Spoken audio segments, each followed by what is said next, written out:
idea what you're dealing with.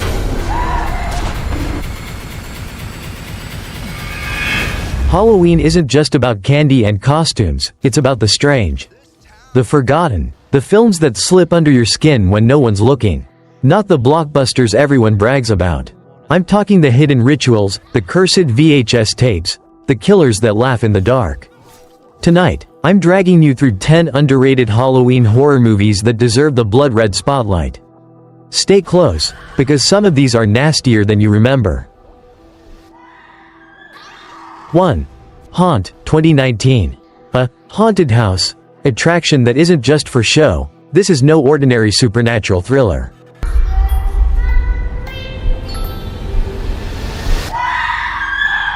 There's something so deliciously cruel about Haunt. Directed by Scott Beck and Brian Woods, the same duo behind A Quiet Place, this film drops a group of friends into a Halloween haunted house where every trap, every mask, is very real. What starts as jump scares quickly spirals into brutal, blood-soaked survival. The masks, God, those masks, each one stripped of humanity, each hiding a killer with a twisted obsession. The atmosphere feels like Halloween night itself, cold, sharp, a little reckless. I'd give this one a solid 9 out of 10. It's the kind of tense horror ride that makes you second-guess walking into any extreme haunt again. If you want pure Halloween adrenaline, this is it. But the next movie? It doesn't chase you with knives. It haunts you through the TV screen. 2. WNUF Halloween Special, 2013. Found footage? Not quite. This is analog horror pretending to be a cheesy VHS broadcast, until it isn't. This one is such a weird gem. Chris LaMartina directs it like a time capsule. A fake 80s Halloween TV special complete with news anchors, corny commercials, and a live investigation of a supposedly haunted house. At first it feels silly, almost goofy, but slowly, dread creeps in through the static. That's the genius here. Nostalgia weaponized into fear. It's the kind of psychological horror that unsettles you because it feels so real. Honestly, for me it's an 8.5 out of 10, original. Eerie, and deeply Halloween in its bones.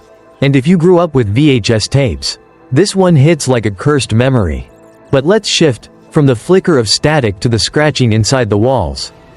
3. Cobweb, 2023. A child hearing whispers in the walls. This psychological horror hides its fangs until it's too late. Mom? Cobweb feels like a fairy tale told by someone who wants to watch you squirm. Young Peter, played by Woody Norman, hears strange tapping in his bedroom walls. His parents, played by Lizzie Kaplan and Anthony Starr, dismiss it. But we know better. The autumn visuals are stunning, drenched in oranges and browns. Like Coraline if Neil Gaiman had lost his mind. The slow unravel of family secrets builds tension until the reveal. And trust me, you don't see it coming. I'd rate this an 8 out of 10. Beautiful, sinister, and tailor-made for an October night. But careful, because the next film throws subtlety out the window and hands you a chainsaw with a grin. 4. Murder Party, 2007. Halloween party invite? Free snacks? Careful, this party is a cult classic horror trap.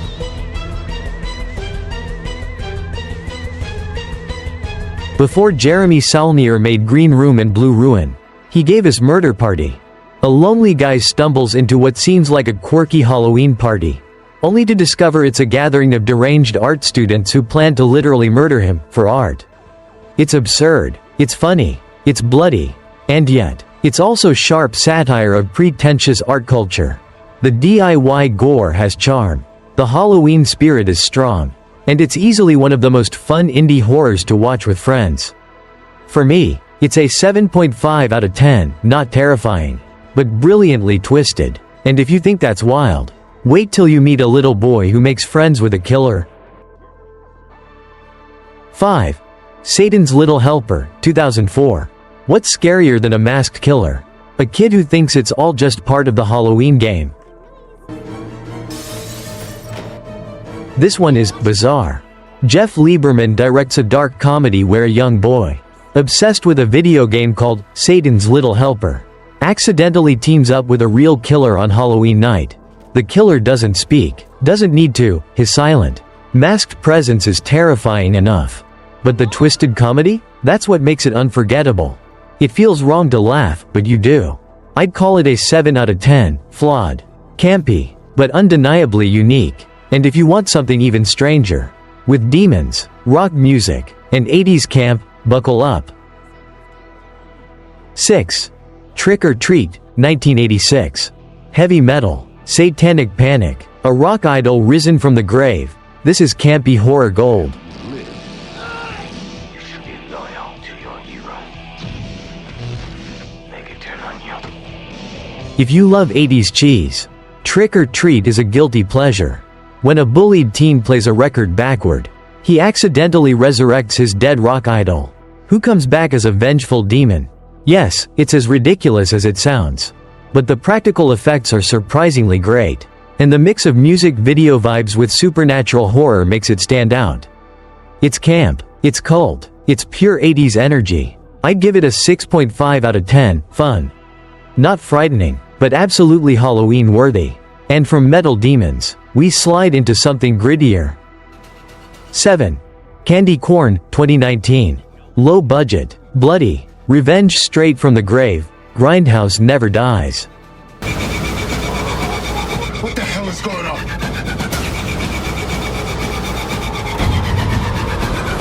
Candy Corn doesn't try to be polished, it revels in being grimy. Josh Hasty directs this indie tale of a bullied outcast resurrected for brutal vengeance during Halloween. It's violent, dirty, unapologetically old school. Think of it as a love letter to Grindhouse films, with gore that feels sticky and mean.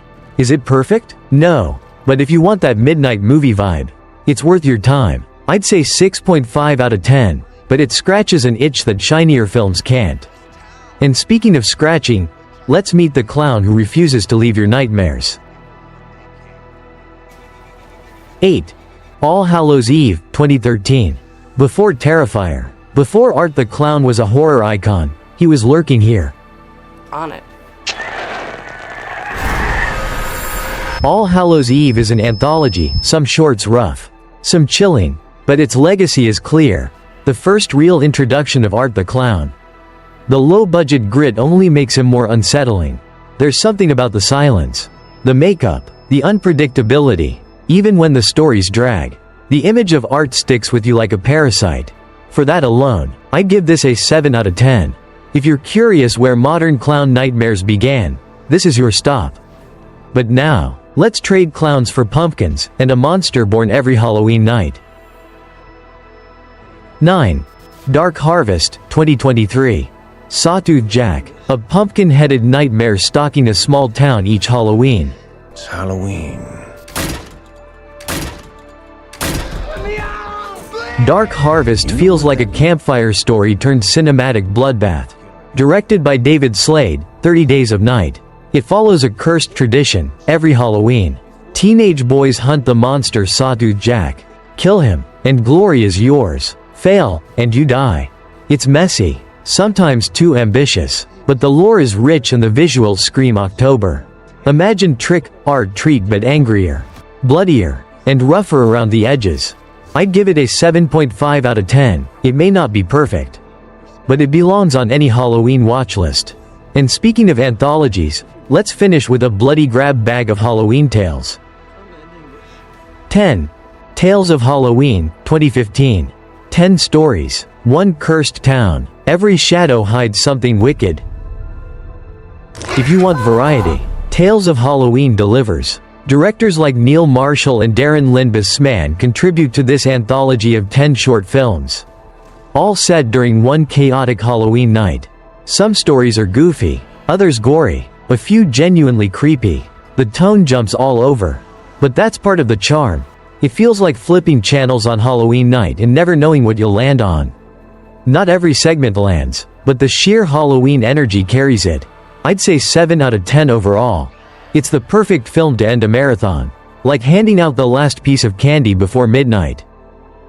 And there you have it, 10 underrated Halloween horrors crawling out of the shadows.